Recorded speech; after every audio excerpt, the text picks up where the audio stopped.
Na mfuko wa pensheni wa mashirika ya umma PPF umeyapa changamoto mabenki ya biashara hapa nchini kutoa huduma bora za kibenki ili kukidhi matarajio ya wateja wao. Hii ni taarifa zaidi.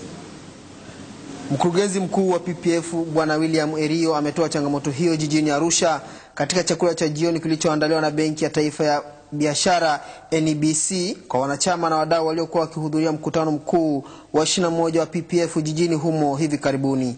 Amesema huduma bora za mabenki huwafanya wateja kuwa na uhakika wa usalama wa fedha zao. Wamekuwa ni wetu ambao daima wanatunga mkono katika shughuli hizi wakati huu wa mikutano ya wanachama kila mwaka.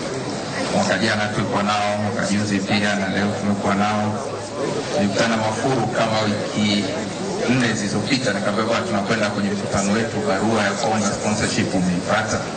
Akaniambia kabla barua kwenye bajeti yetu kwa tukio lenu tunaliweka. Kwa upande wake mkuu wa mauzo wa kitengo cha wateja na makampuni Bi Winnie Adolf amesema benki hiyo itaendelea kuunga mkono mifuko ya hifadhi nchini za kusupport PPF kwenye hili tukio ambalo wanalifanya.